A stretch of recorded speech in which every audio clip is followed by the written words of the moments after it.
Welcome to this deep dive. This is part of our educational series, looking into the Manual of Patent Examining Procedure, the MPP. Yeah, section by section. We're trying to make it, a bit more accessible. Think of it like a guided tour through how U.S. patent law actually works in practice. Mm-hmm. Useful, hopefully, if you're studying, working in patents, or, well, just curious about it all. That's the idea, helping you navigate the MPP, find those key pieces of information without getting totally lost in all the detail. So today we're digging into Chapter 2100, Patentability, specifically Section 2186. Right. And this one tackles something that can be a bit tricky. The relationship between the Doctrine of Equivalents and claim interpretation, especially during the examination phase at the USPTO. It's a really crucial distinction to grasp, actually, because the doctrine of equivalence, while it doesn't quite function the same way when an examiner is looking at an application versus when lawyers are arguing about infringement in court, Okay. MPP 2186 is all about clarifying that difference for the examiners. Gotcha. So let's start where people usually encounter this doctrine. You hear about these big patent lawsuits, right? What's its main job there? Yeah, you're right. In litigation, that's its primary home, so to speak. Fundamentally, it's a tool for the patent owner. It lets them argue that someone is infringing, even if the product doesn't literally match every single word in the patent claim. Oh, okay.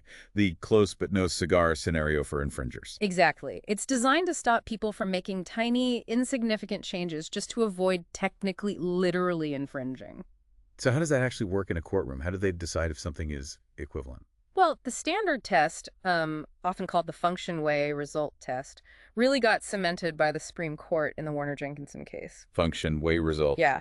The core question is, does the element in the accused product perform substantially the same function in substantially the same way to achieve substantially the same result as the element listed in the patent claim?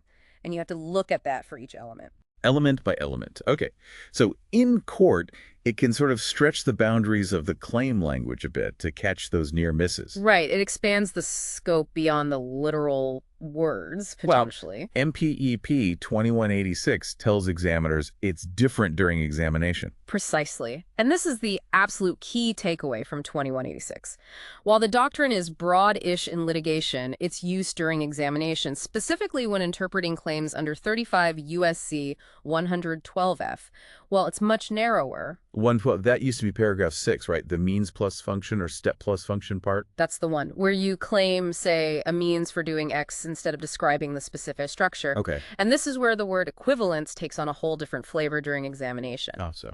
Under 112F, the law says that kind of claim language covers the specific structure or material or acts that the applicant actually disclosed in the specification for performing that function. Okay, well, they wrote down in the patent application itself. Exactly. It covers that disclosed structure and its statutory equivalence. Statutory equivalence. So not just any structure anywhere that could do the job. Yeah. It's tied back to what's in the patent document. Yes. That's the crucial point MPP 2186 emphasizes. During examination, looking at 112F claims, this idea of equivalence actually acts as a limit. It's restrictive. Restrictive? How? It prevents the claim from being interpreted so broadly that it covers ways of performing the function that the inventor never actually described or taught in their application. Ah, I see. It keeps the claim scope tied to what the inventor actually invented and disclosed. Exactly. Remember the basic patent bargain, right? The inventor teaches the public something new in the specification. Right. Under 112A, the disclosure requirement. And in return, they get exclusive rights. So for 112 claims, the scope you get for that functional language is limited to what you actually taught as the way to perform that function. You can't just claim the function and cover every possible way to achieve it if you only showed one way. Precisely. Your scope is limited to the disclosed structure and things that are structurally equivalent to those. It ensures the patent grant matches the actual contribution to the art. Okay, that makes a lot more sense. Can we walk through that example mentioned in the material, the fastening means? Sure. Let's say a claim has the element a means for fastening two components. Okay. An examiner reads that. They don't just think, okay, this covers nails, screws, glue, tape, staples, everything. No. Instead, they look into the specification. What did the applicant say was the means for fastening? Maybe the spec describes using a specific type of bolt and nut. So the text says the fastening is achieved using a bolt and nut configuration, as shown in Figure 3. Something like that. Exactly. Then under 112, the examiner interprets means for fastening to cover that specific bolt and nut configuration described. Okay. And its statutory equivalents, which means other structures that are structurally equivalent to that disclosed bolt and nut performing the fastening function. So maybe a different type of bolt that works almost identically, Mm-hmm. but probably not, say, Velcro. Right.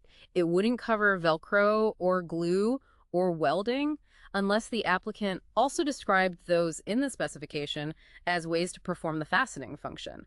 The scope is tied tightly to the disclosure for these 112F elements. Got it. It really anchors the claim meaning to the specification during examination.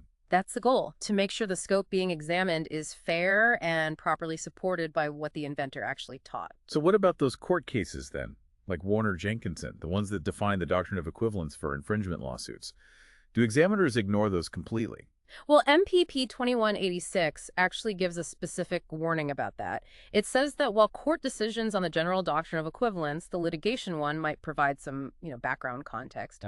Examiners should not let that case law unduly influence how they analyze claims under 35 U.S.C. 112 during examination. So don't mix them up. Exactly. The legal standards are different and the reasons behind them are different.